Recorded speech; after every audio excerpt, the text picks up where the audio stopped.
Hello there. Today we're interviewing William Shakespeare Ghosts. As an actor, a playwright, and a partner in a leading acting company, became very well known. He's often called the English national poet and is widely considered as the greatest dramatics of all time. But within the class system in England at the time you were alive, you did not seem destined for greatness. You were not born into family of nobility or significant wealth, nor did you marry into wealth. Your success as a playwright depended on a part upon a royal patronage. Yet, in spite of these limitations, you were now the most performed and read playwright in the whole world. Why do you think that is? Well, in England at the time, it depended on what class you were born in, what your future had to offer. I decided to make my own destiny. I did not believe in the class system. How about school?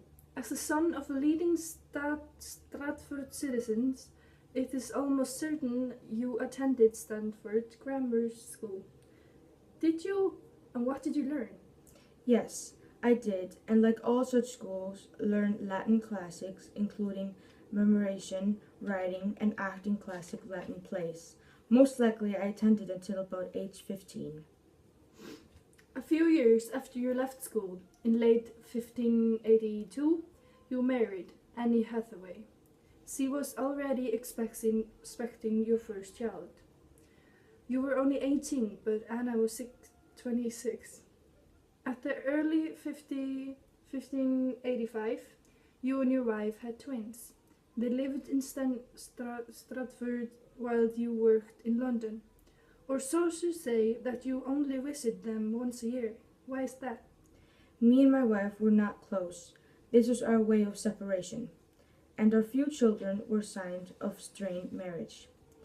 I wish I could have been a better husband and a father, but for someone pursuing a theatre career, I had no choice but to work in London. I wish I could have gotten to know Hamlet, Susan, and Judith better, but I chose my career over my family. I was told that you were born on April 23rd, which is the same day you died. When you died, you left a long-lasting legacy in the form of 83 plays, 154 sonnets, and 2 narrative poems. How do you feel about that?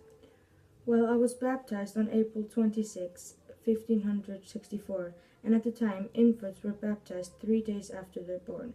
So I think I was born on April 23rd, but I'm not sure. But yes, I died on April 23rd, 1616, and I was 52 at the time. I think I did great things while alive. I loved writing plays, and I just did what I loved, which is what I recommend everyone. Yes, but when you were alive, and rule when you were alive, the grammar rules of England were not standardized. But when you started writing your plays, it helped continue to standardization of the English. Why do you think that is, and how do you feel about being a part of this conclusion? I wrote my plays in the conventional style of the day, with elaborate metaphors and radical phrases that didn't always align naturally with that story plot of characters. However, I was very innovative, adapting the traditional styles to my own purpose and creating a free flow of words. And how I feel about this contribution of mine is incredible. It is such an honor to be a part of improving the English language. From roughly 1594, you were an important member of the Lord Chamberlain's Men Company of Theatre Plays, later known as King's Men. After the crowning of James I, named the King's Men, what did you do in this company? Well, I had some work published and sold as popular literature, and by 1597, 15 of the 37 plays I had written were published. So I would say I was doing okay.